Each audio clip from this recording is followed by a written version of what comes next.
જ્યારે તમે કોઈ વ્યક્તિને કશું મળી ગયું છે એની ઈર્ષા કરો છો, એનો મતલબ એમ કે તમે એવું ધારી લીધું છે કે તમને નહીં મળે. તો એ ફિક્સ માઇન્ડસેટ છે. માટે અભિગમ પણ એટલો મહત્વનો છે. અને જ્યારે તમારી પાસે ત્રણેય વસ્તુ હોય, જ્ઞાન, કૌશલ્ય અને અભિગમ, તો તમને કોઈ રોકી શકતું નથી. માત્ર રોજગાર મળી જાય, વહેલો રોજગાર મળી જાય સારી બાબત છે કે તમે 12th પાસ કર્યું ને તમને જોબ મળી ગઈ, ફાઇન. પણ આજથી 5 વર્ષ પછી, 10 વર્ષ પછી તમે શું કરશો? એ સ્કિલના આધારે તમે કેટલી દૂર સુધી જઈ શકશો? માત્ર એ સ્કિલના આધારે, માત્ર એ કૌશલ્યના આધારે. તો એ સમયે જો તમારી પાસે જ્ઞાન પણ છે, તો એ જ્ઞાન અને કૌશલ્યની જોડી તમને વધુ આગળ લઈ જાય છે, તમારી તક વધારી દે છે, તમારો સ્કોપ વધારી દે છે, તમારી આવક વધારી શકે છે, તમારું પ્રમોશન વધારી શકે છે. તો હંમેશા જ્ઞાન અને કૌશલ્ય બંનેનો ભરોસો રાખીને ચાલવું, માત્ર કોઈ એકના ભરોસે ના રહેવું. મારે જ્યારે આજે પરીક્ષા અને પેરેન્ટિંગની વાત કરવાની છે ત્યારે મને એવું થયું કે હું તમને મારી જ વાત કરું. અને મને એવું લાગે છે કે જે મારા જીવનમાં જે ઉથલ પાથલ આવી જ્યારે હું 10th 12th ની એક્ઝામ આપવાનો હતો ત્યારે, અને જે કંઈ હું શીખ્યો છું એ બોધ હું તમારી સાથે શેર કરું. કારણ કે આપણે સામાન્ય રીતે કોઈકની ભૂલોમાંથી જ શીખતા હોઈએ છીએ. તો અમારા ક્લાસમાં 9મા ધોરણમાં એક વિદ્યાર્થી હતો, ચિન્મય કરીને, બહુ જ હસમુખો, હંમેશા હસતો હોય, ક્યારેય ફરિયાદ નથી સાંભળી મેં એના મોઢેથી. અને આમ ભણવામાં ઠીકઠાક, હા પેલું ફર્સ્ટ સેકન્ડ થર્ડમાં જે રેન્કર આવે, તેજસ્વી તારલાઓ, એવું નહીં, પણ ઠીકઠાક ભણી લેતો, સારું વાંચી લેતો. એટલે 80-85 માર્ક્સ કદાચ આવતા હશે, એટલા પર્સન્ટેજ મને યાદ નથી. પણ હંમેશા એની એક બાબત મને ગમતી કે એની સેન્સ ઓફ હ્યુમર બહુ સારી હતી, એની રમૂજ વૃત્તિ બહુ સરસ હતી. અને એકવાર એને મને બહુ હળવાશમાં એક વાત કીધી હતી જે મને આજ સુધી યાદ છે.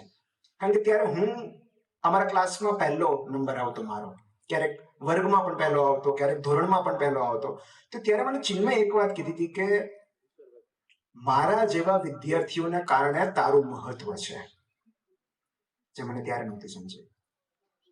કે અમારા બધાના માર્ક્સ થોડાક ઓછા આવે છે ને એટલે તારું મહત્વ છે. જો અમારા માર્ક્સ તારી જેટલા આવી જશે ને તો તારું કોઈ મહત્વ નહીં રહે.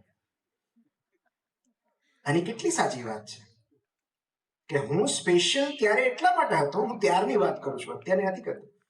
હું ત્યારે સ્પેશિયલ એટલા માટે હતો કારણ કે ક્લાસમાં એવા પણ વિદ્યાર્થીઓ હતા જેના એવરેજ માર્ક્સ આવતા.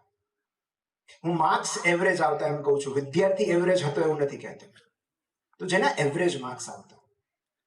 આજે આટલા વર્ષો પછી ચિન્મય વિદેશમાં છે, બહુ સરસ જોબ કરે છે, એક સરસ મજાનું કુટુંબ છે, સુખી છે, સેટલ્ડ છે. તો એક એવરેજ માર્ક્સ લાવતો વિદ્યાર્થી, આ તો મેં ચિન્મયનો દાખલો આપ્યો. આવા કેટલાય વિદ્યાર્થીઓ છે જે મારી સાથે ભણતા, જ્યારે મારા હાઈએસ્ટ માર્ક્સ આવતા, ફૂલ માર્ક્સ આવતા, અને મને એવું લાગતું કે આ લોકોનું કંઈ ભવિષ્ય જ નથી.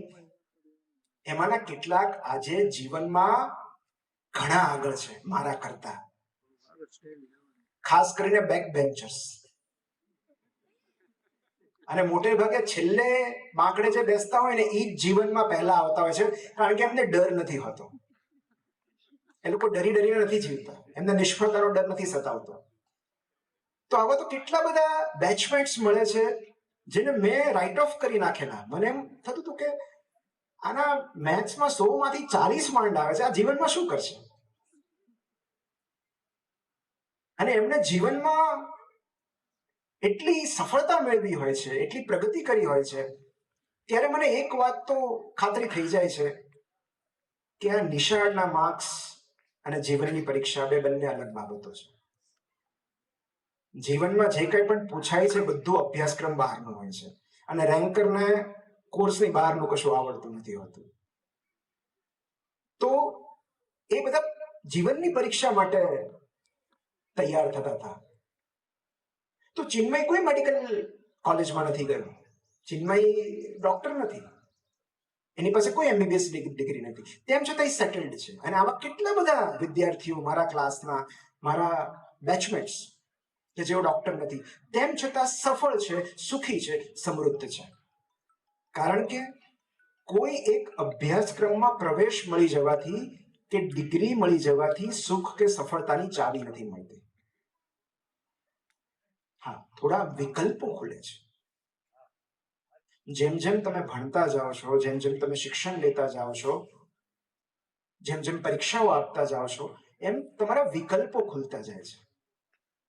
જે અશિક્ષિત છે અને જે શિક્ષિત છે એ બે વચ્ચેના રોજગારમાં એક સૌથી મોટો તફાવત એ હોય છે કે જે શિક્ષિત છે એની પાસે વિકલ્પો વધુ છે.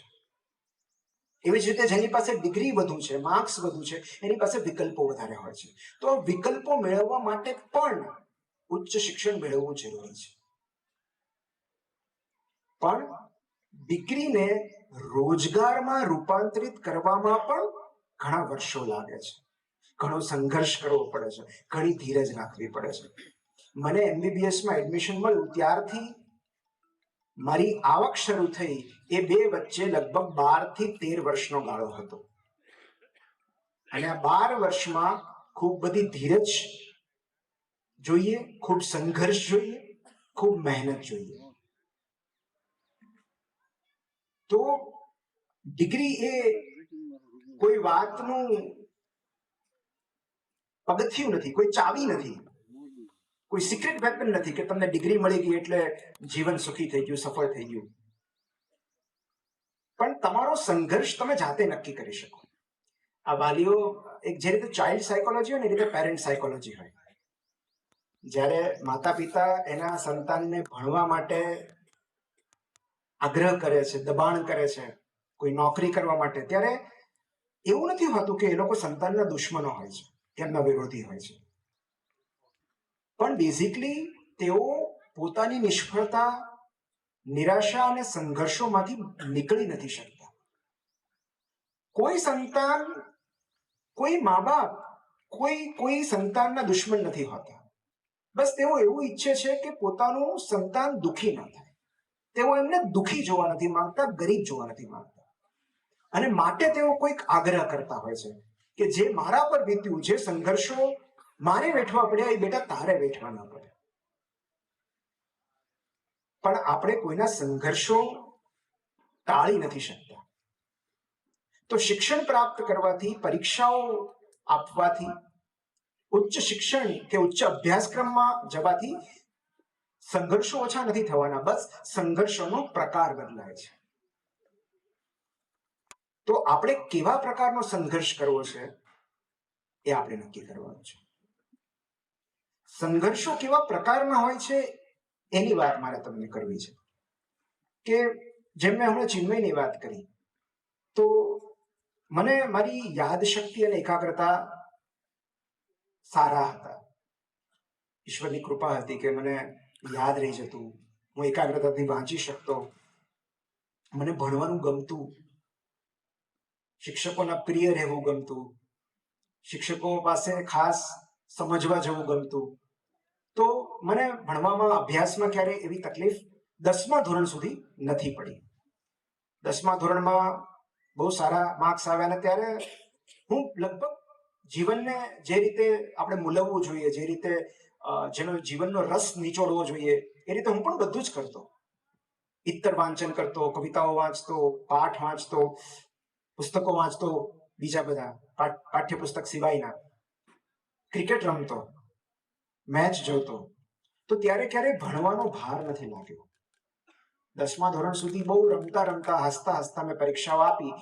અને 10મા ધોરણમાં અમારા વખતે એવું હતું કે ટોપ 10 બહાર પાડે સેન્ટરમાં, કે આ કેન્દ્રમાં પહેલા 10 વિદ્યાર્થીઓ. તો એમાં મારો 3જો નંબર હતો. તો ત્યારે મને ક્યારેય ભાર નથી લાગ્યો. બહુ આગલે દિવસે ક્રિકેટ મેચ રમવા ગયો હોઉં કે ટીવી પર મેચ જોઈ હોય અને બીજા દિવસે પેપર હોય તો હું આપી શકતો હતો. કોઈ જાતનું દબાણ નહોતું.